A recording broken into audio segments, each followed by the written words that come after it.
Hi guys, thank you for joining. Again, I think we've still got some more people joining the wonderful Ultima Microsoft licensing webinar this morning. So I will look to kick off in the next few minutes or so. Thank you.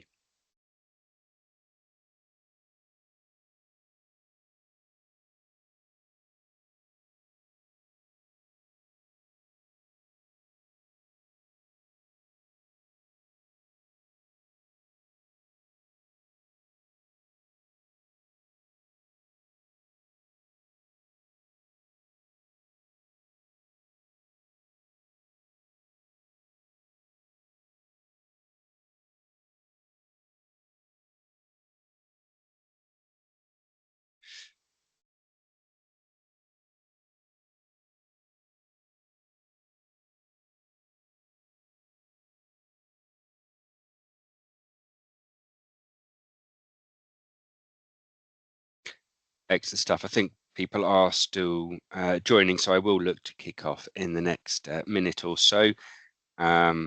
Just for those who kind of, just as we're waiting for the last people to join, there will be, as per usual, if you have a question that crops up as I'm talking, you can contact us directly as always, but the chat should be open as well. So if you have any notes or questions as you're going, just feel free to pop them into the chat window. Then I'll cover them off at the end if I can, if we have time, which I hope we will have. And then if you'd rather a kind of an offline discussion, then you can kind of ping us in the chat, but just say you're interested in a follow-up. And again, when we get towards the end of the webinar, there'll be kind of opportunity to kind of say how you want any follow-up to interact with yourselves. But like in general, I suppose my point is, if you have a question, just pop it into the chat.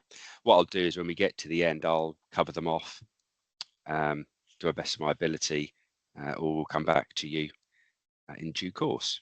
Like I say, I think some people are still, so I'm going to start going on the webinar this morning. There is the webinar is being recorded as always, so you should be getting a copy of these slides as well as the recording as well and the transcription, right? So some bits are going to be more relevant to you than others, and we always kind of encourage you to just come with more questions that might be specific for yourself. Okay, how are we doing? Okay, that's fine. So hello everybody, thank you very much for joining this morning for the Ultima Microsoft licensing webinar on today, the 16th of August. My name is Ian Gerrard. I head up the Microsoft licensing team here at Ultima and the software licensing in general. So, and I've been in role for kind of 14 years, speaking to a variety of different corporate, public sector, small, medium, large organizations, working very closely with various vendors, obviously in particular in this case Microsoft.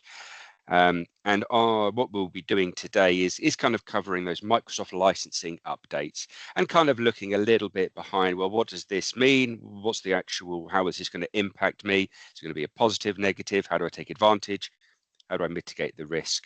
I've mentioned, as I said, as questions, thoughts, comments pop up, pop them into the chat. It would be great to cover them off at the end, or similarly, if you want to contact me directly, or your account manager directly, or your licensing consultant directly, or just Ultima in general, then please do, really.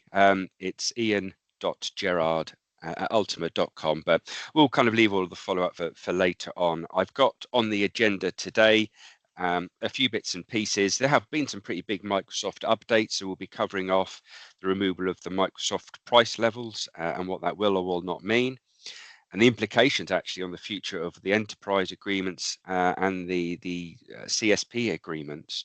That's the bulk of the session, really. I will be covering off some Teams updates from the European Commission, which were announced over the last couple of months. We will have a look in the fast changing and evolving world of Microsoft Copilot and Copilot updates, naming convention changes, pricing, commercials, and what is kind of included within this license or that license. Another really big thing we've been speaking about a lot to lots and lots of organizations is extended support, kind of in general, to be honest with you, in particular Windows 10, but I could just as easily have put Windows Server 2012. But yeah, we'll cover off Windows 10 extended security updates, which began on the 2 days ago, 14th of October, or not, as Microsoft didn't necessarily release the keys correctly, which is wonderful. Then finally, we will cover off the other updates, other news, some stuff around project, a few other bits and pieces, but hopefully that gives you a good idea about what we're going to be covering. As I always say, it's always sometimes a little bit tricky to know what level of detail to go into. So hopefully it will make you aware of what the changes are, and they'll have different implications depending on your own, requirements. So the idea is that they might kind of generate some more questions for a follow-up discussion. Maybe we'll have all the answers within this session as well, which would be ideal. I never like to make, we should never make assumptions. I always like to cover off, who are Ultima. I think it's important to recognize that we're here today, that this webinar is about Microsoft licensing and the implications and, risks and advantages and what to do. But Ultima in general, it's important for us to make sure that all of our customers know we are a service-led, expert-driven managed service provider. So really what that means is we are pretty vendor agnostic. We always kind of look to work with our partnerships as a long-term collaboration, kind of always focused on what your priorities are, whether that's a commercial priority or whether that's a technology priority. So kind of making sure that you've got all the information available for you to make the best kind of long-term business decisions. I think sometimes when we're talking about licensing, there is a distinct break between short-term and long-term, short-term pain, long-term gain. So kind of the more we understand around your technology, the more we understand around your roadmap, the better advice we can kind of apply when it comes to procurement, whether that's licensing, hardware or anything else. Ultima is geared to be a fully managed services partner. So we are kind of passionate about what we do, and we kind of relay that passion onto our customers as well.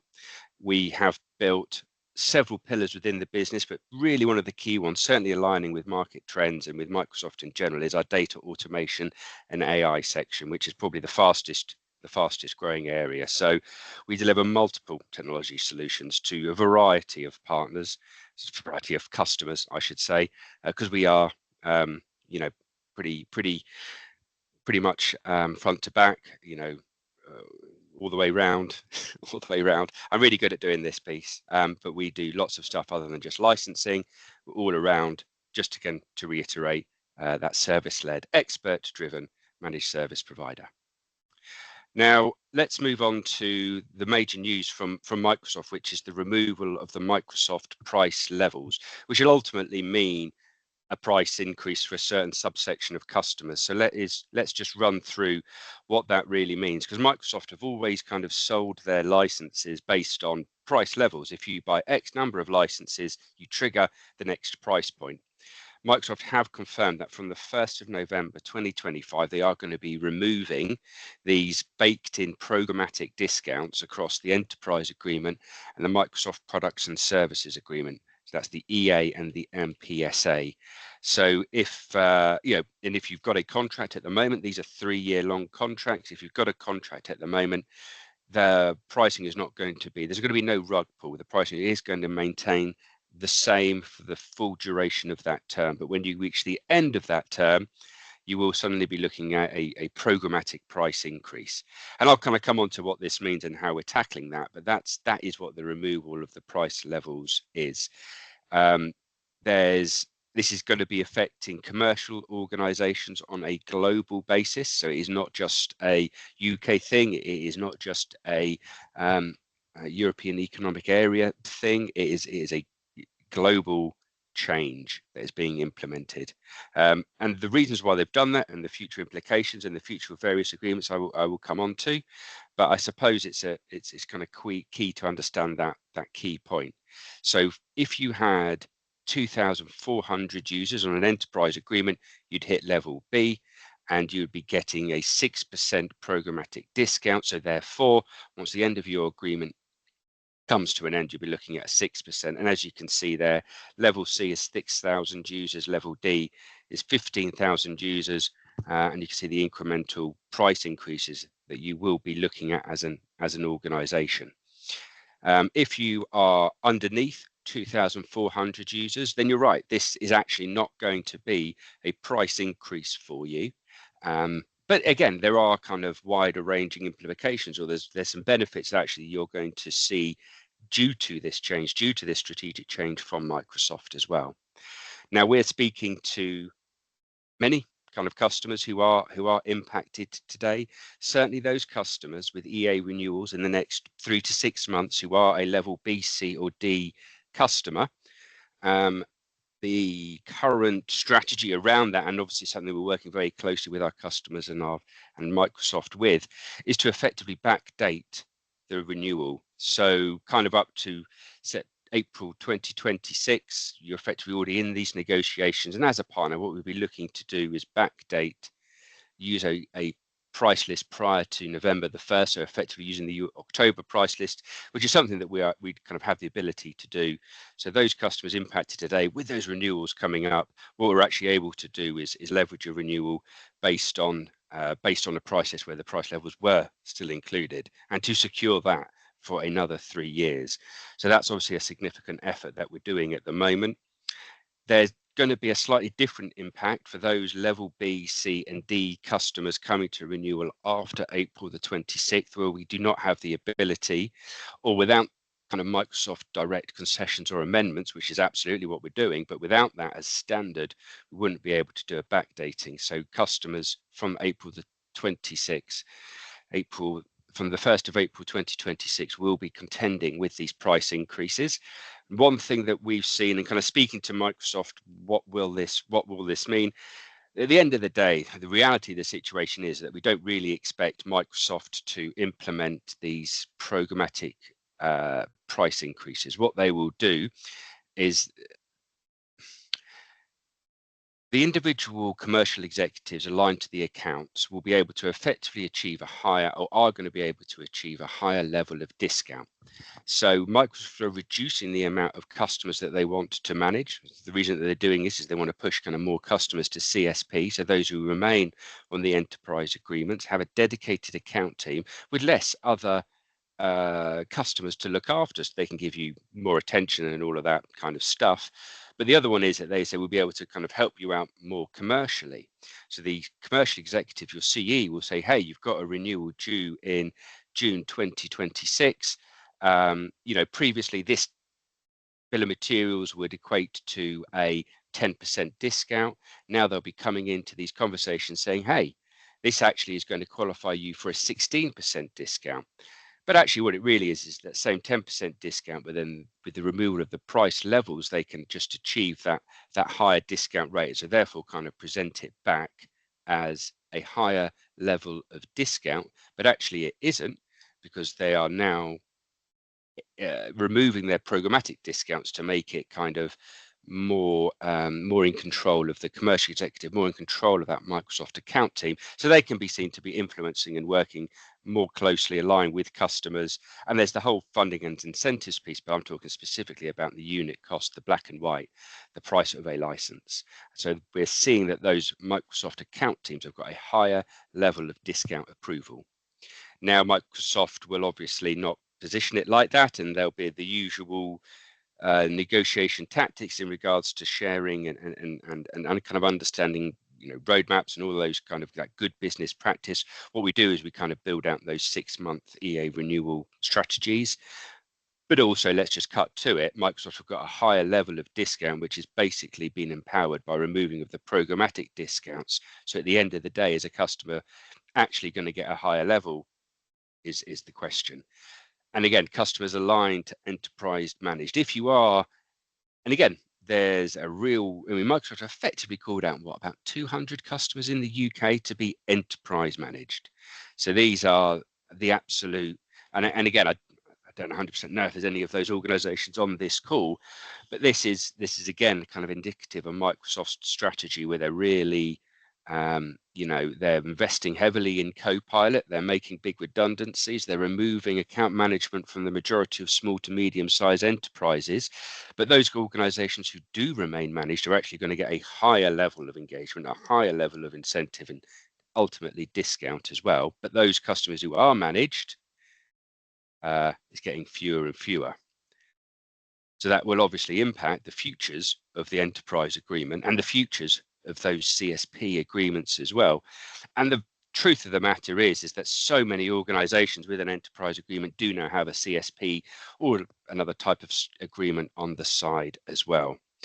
We do believe that there is a distinct shift from Microsoft, and I don't think this is really in doubt, that level A enterprise agreement customers are being pushed onto CSP. But as for the future of the enterprise agreement, it's not going away anywhere. It's still a key enterprise play from Microsoft, and actually for many organizations, even for those underneath 2,400 users, there is still a place for enterprise agreement. Just because Microsoft are removing some of the incentives and discounts and they're kind of building up the CSP more and more, there are still scenarios across the board for a variety of different industries, even if you've only got 500 users, where it is still feasible and advisable to look at enterprise agreements. Maybe you want to have a particularly tricky amendment. So, the future of EAs, yes, in general, kind of designed for organizations over 2,400 users, those who want to have that direct support model, that direct Microsoft account team and support model.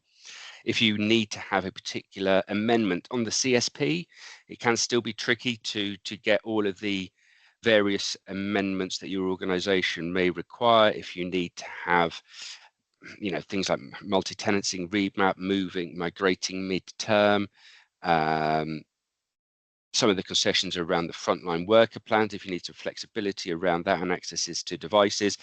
Again, I don't want to go down too many rabbit holes, but my point around amendments is that it is easier to get an amendment on an enterprise agreement if you have a specific requirement than it is to get an amendment on a CSP agreement. Now, don't get me wrong, financial services addendum is available on the CSP as is some other amendments, but in general, the enterprise agreement is more it's easier to get them. Incentives on the EA, again, kind of focused really on those organizations over 2,400 users. So yes, you might be sitting there with 500, 1,000, 2,000 users, and yes, the enterprise agreement might still be the right model for you to secure a price point for 3 years. You might have some from SA discount on your licenses, which isn't available. Kind of these reasons why it might be better for you to stay on an enterprise agreement. The from SA discount is like a legacy discount on online licenses that if you have an enterprise agreement you've qualified for and continue to renew on that, which is just quite simply not available on the CSP at the moment. Renewing software assurance, the CSP is subscription. You can buy on-premise licenses, but you're entering into a licensing and software assurance subscription. So the enterprise agreement, if you've got software assurance only, the enterprise agreement is still probably great for that. So look, the future of EAs and all of this, but as is always the case with your own unique organization, you have to take a profile and understand what your base position is to truly understand what the right agreement is for your organization. It may be based on commercials, it may be based on the migration you're doing from maybe an on-premise to an online environment. It could be based on needing a global agreement. It could be based on having a number of affiliates or a number of billing enrollments or a number of tenancies that you need to maintain. It could be based on multi-geo if you need your data to reside in different countries but want to effectively manage a centralized agreement.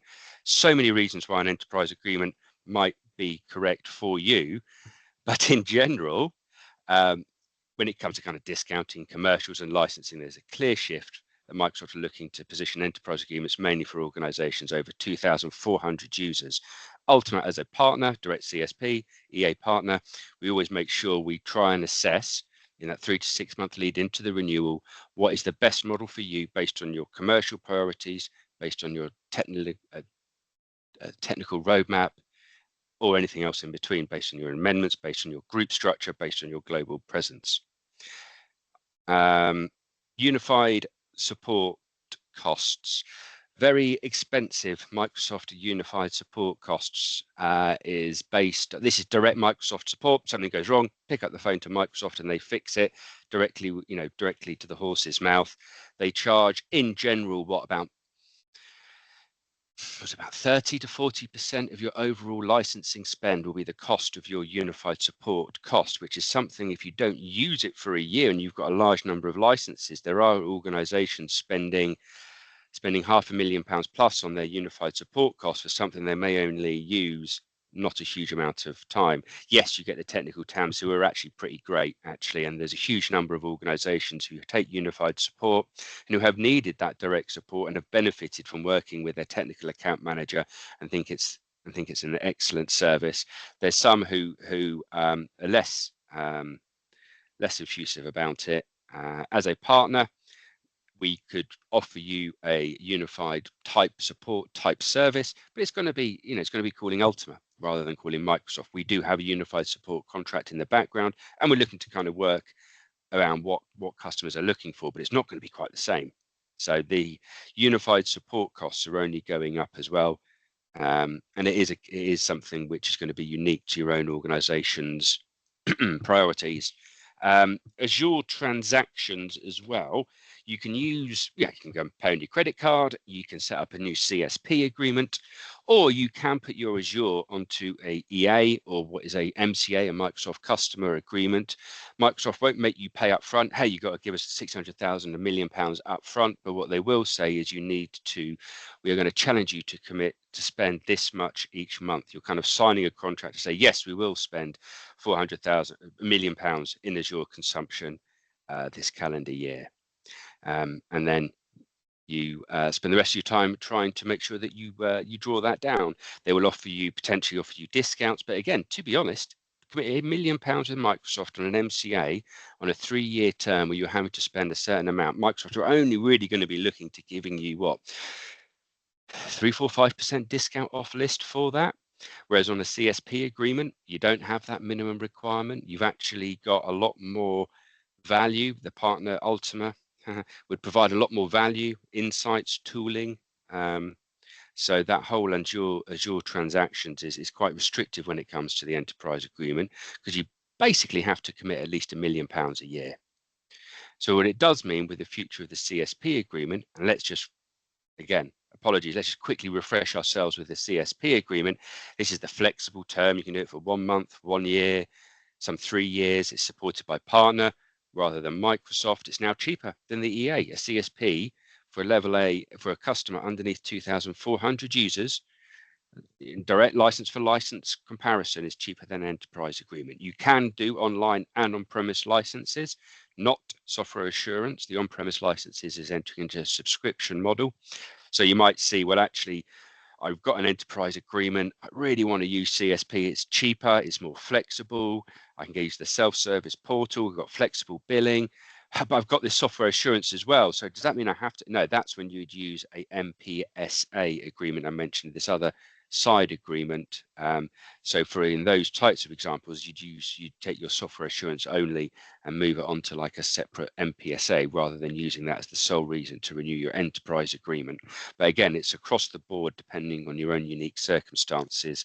Flexible billing, and it's a self-service portal, so you can adjust licenses yourself. Ultima, we've got some optimization in there so we can see your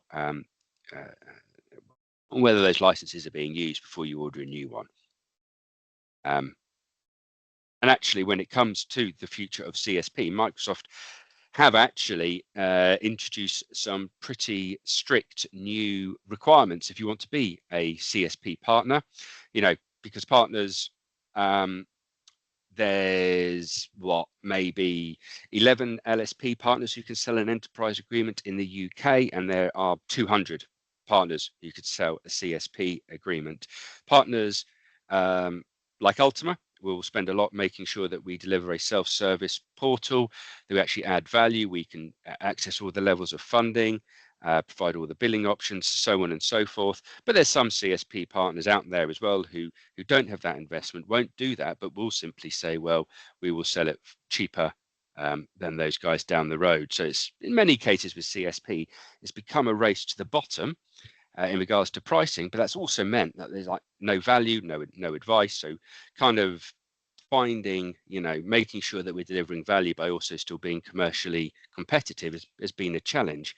Microsoft have kind of recognized this across the board, and they're really kind of encouraging customers to stick with those CSP partners who do create the portals and do kind of enter into the full value of a CSP rather than just, oh, we'll sell it two pence cheaper than the.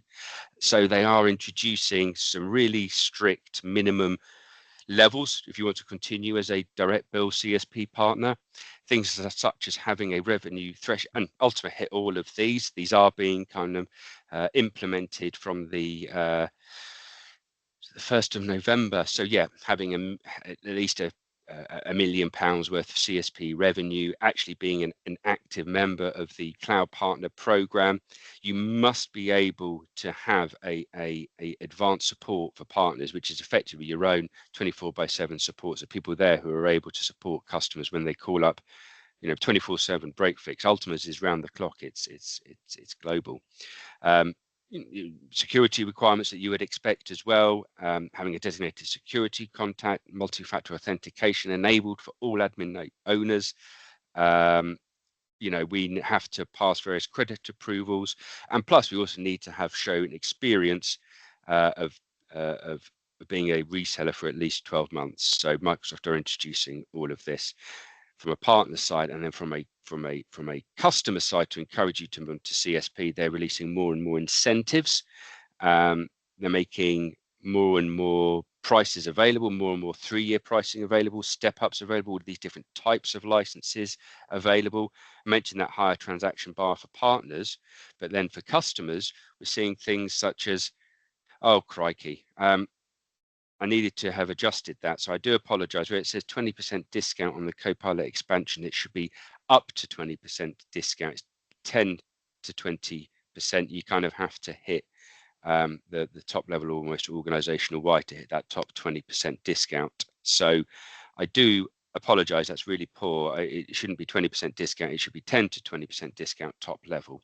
But this is it. Look, particularly they've released these ones from the 1st of October until December the 31st, based around Copilot, really targeting those who've not bought it before, or those who have actually bought underneath kind of 100 licenses and now are now looking to kind of grow. So with CSP, new incentives, new discounts, new promos are kind of consistently being launched. There are some requirements, and we can work with you to make sure you get the price. But the point is that whereas you'd have previously seen incentives like this on the enterprise agreement, we're not seeing them on the enterprise agreement, but we are actually seeing them on the CSP.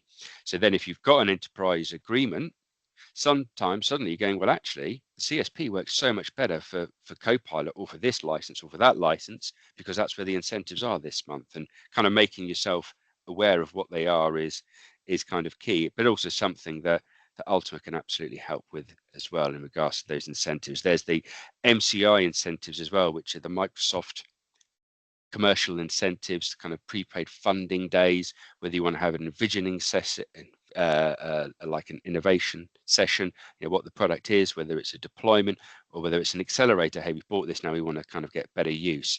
So alongside kind of licensing discounts, the MCI incentives are also key as well. So it's good to understand whether you qualify for any of those. Next, we'll be coming on to the Teams update from the European Commission.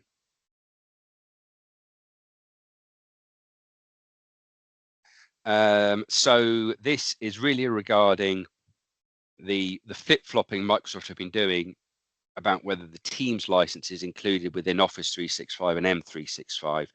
About a year ago, due to anti-competitive laws, Microsoft, or the European Commission, said to Microsoft, you must remove Teams from enterprise plans, E3, E5, even business standard, business premium, as well as Office 365 E1, E3.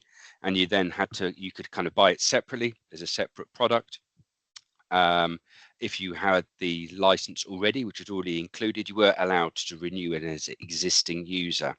The latest news from the European Commission have said that effectively from the 1st of November, that's being reversed. So actually, even if you've not bought it before, Teams is being reintroduced back into all of those SKUs. So you will have the option to purchase Microsoft 365 E3 with Teams or without Teams. Simple as that. And then I would say you can still buy Teams Enterprise separately. But then if you are doing that, the European Commission have basically said Microsoft need to increase the cost of buying Teams separately. Looks to be about a 30% increase. And then Microsoft are being legally prohibited from offering any kind of excessive discounts if you are buying that standalone Teams license. Look, if you've always bought your E3 and E5s with Teams included, you've seen all this changes, you see it moving back, you're largely unaffected by this. But actually, if you don't use Teams and want to buy it without, you can. Or if you just wanted to buy Teams as an individual product, that's going to be going up by about 30% from the 1st of November, give or take, and you won't be able to get any discounts on that. So that's the Teams update. With Copilot, and like I say before, a constantly changing landscape, constantly developing product. Some of the updates this month worth covering off is for Microsoft 365 Copilot. I mean, to be fair, they reduced the minimum seat requirement a while ago, and yeah, you still need to have the eligible Office 365 and M365 plans. But now the good news is that Copilot Sales, Copilot Service, Copilot Finance are now included at no extra cost for those Microsoft 365 Copilot customers. So again, that's great. And with Microsoft Copilot Studio, the one, the building of kind of agents for those individual users, Microsoft have kind of renamed it, whereas they would previously say you get 25,000 messages a month. That's kind of been changed to Copilot credits a month, but again, it's kind of based on the number of prompts done through the agents that you have created. And again, there are some pre-built prompts within there as well. More AI tools are included as well, with more coming, but it's now, like I say, all kind of measured in Copilot credits as opposed to messages. There's also a renaming of the Copilot Studio experience. Just a bit of admin, this one really. Agent Builder is now going to be, if you've already got Microsoft Copilot or you're a Microsoft Copilot user, it's not going to be called Agent Builder, it's going to be called Copilot Studio Lite. So there's that. You may or may not have heard about Microsoft Dragon Copilot, a big release, lots of questions. We're certainly doing lots of investigation into it. Just to kind of quickly cover off at a high level, this is designed for healthcare organizations, automated clinical documentation effectively. So with all of that generative AI and recording and voice-driven interactions, customizations are possible. So there's a lot of conversation around that. It's kind of designed for those within healthcare. Microsoft have introduced Copilot Chat within the Microsoft 365 subscription. So if you've got Microsoft 365 E3, you do now get Copilot Chat. So what is the difference between Copilot Chat and the full Copilot? You'll get a copy of these slides, but as you can see there, Copilot Chat is Copilot out there in the internet. You can upload files, it can do that image creation, do that full web search, you can create pre-built automated agents, full data protection still, but what it doesn't, what Copilot Chat wouldn't do is look internally, any of your own data. It wouldn't work within Teams, Outlook, PowerPoint, all that kind of thing. It doesn't have any kind of analytics. That's still that full Microsoft 365 Copilot. But yeah, if you did effectively just want to start using Copilot Chat as your first interaction, it is included within those Microsoft 365 licenses now. So that's good. Windows 10 ESU, the extended security updates for Windows 10, which were meant to be released on October the 14th. You have always got options when it comes to that Windows 10 device. whether you want to buy the extended security updates, which is slightly different price if you kind of manage it, cloud managed through Intune. It's actually free if you use AVD, for example.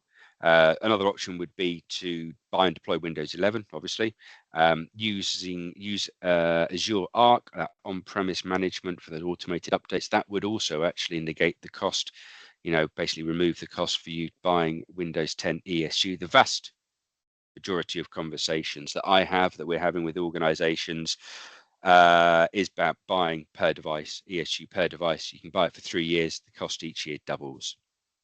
And the rules are different outside the European Economic Area. For example, in the US or over in Australia, you need to speak to your local partner or local vendor in regards to that, and the rules are slightly different. Other news and updates. Microsoft were going to enforce, which is really interesting, and Microsoft were going to enforce some rules around Dynamics F&O, which was due to implement at the start of next month. They have now postponed that to January the 15th. I don't understand all the complexities, but it's a new licensing. I don't understand it. It's a complex area. I do understand it, but I'm not going to go through it here, right now. All I'm going to say is the reason I'm bringing it up is because this is the first time Microsoft are auditing an online service for license compliance, something they have not done before. Now, the Dynamics 365 license enforcement is a really niche, bespoke area, but it's the first time they've done it. So that's interesting. Microsoft Dynamics 365 Business Central, there's a price increase. Again, you get a copy of these slides. So if you've got Dynamics 365 Business Central, then note those price increases. There is a new unified licensing view coming in the admin center, kind of rolling out nowish to December. Some people may have already seen it already, but just kind of new tabs for looking at some of your licensing errors and some of your users. And then the final update is based around Project Online Retirement. So you can't kind of buy it as a new product anymore. A full retirement by September the 30th, 2026. And by full retirement, that means those using those services will need to be kind of migrated away from Project Online. A reminder that Project Plan 3 is not the same as Project Online. They are similar, closely connected, but they are different. So whereas Project Plan 3 is that subscription, based license, access to Project for the web, access to the Project Online desktop client, some integration with Project Online, but it is not the same product. Project Online is the cloud-based solution built on SharePoint, used for enterprise-level project and portfolio management. That's what's retiring. So while Project Plan 3, for example, can be used to access Project Online, it's not the same equivalent as Project Online itself. Project Plan 3 is kind of part of the transition path away from Project Online towards modern tooling, but not the same. So if you're impacted by this, we need to know anything more about this, then please do let us know. I think a lot of what I've spoken about and what I've reiterated is around knowing your own position, knowing how these changes may or may not impact you as an organization, whether you've got software assurance only, whether you've got this, whether you've got that. We'd like to offer you a complimentary licensing review. There's actually going to be a poll on your screens now, whether you would like to receive further information about this. Yes, please. Not at all. Or yeah, but not quite yet. So hopefully that poll, yes, thank you very much. That poll has popped up. So please do let us know what your preference would be in regards to that. These transcription and recording is made available. If you do have any follow-up questions, please contact your Ultima account manager or your Ultima licensing specialist. My name's Ian Gerrard, ian.gerrard@ultima.com. I do hope that was useful for yourselves. I will just quickly dip in to the chat to see if there have been any questions.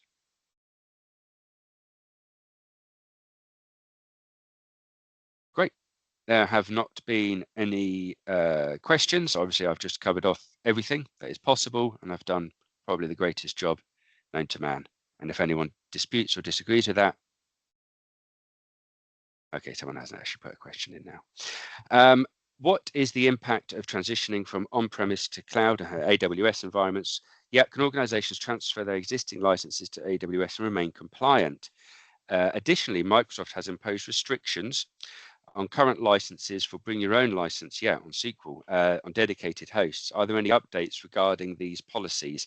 Yeah, and it's a very, very good question. Thank you very much for it. And we also do have a cloud success team who work with this hybrid use benefit. So Microsoft want to make it as easy as possible transitioning from an on-premise environment to a cloud environment. So if you've got active software assurance, it kind of lets you, especially on things like Windows Server Data Center, on your SQL Server Standard, SQL Server Enterprise licenses, the expensive licenses to buy. So you buy them with software assurance, and Microsoft say you can activate the hybrid use benefit. However, when it comes to AWS, around SQL, Microsoft have imposed some pretty strict restrictions in regards to you can't do this anymore. You can no longer effectively recognize the hybrid use benefit on SQL software assurance. I believe you can on Windows Server Data Center still. Are there any updates regarding these policies? Very, very possibly. The latest is that, you can't do it for SQL, and that effectively means a 40, at least a 40% price increase for running SQL on AWS. I would definitely say that's a conversation to have directly. Let's go through the licenses that you have, the active software assurance. We'll see what services are running natively, and we can kind of look to assess with our various optimizations tools and tooling. We can really help with that piece, because there are strict restrictions. If it's SQL, you're looking at still kind of a 40% uplift. But again, let's take that one. We can definitely help with that.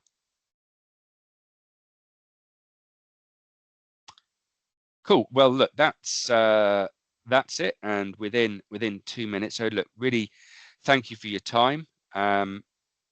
Please let me know any more questions. Please complete the poll. Please let me know future subjects as well. Please let me know if you'd like to follow up on any of things that we've spoken about.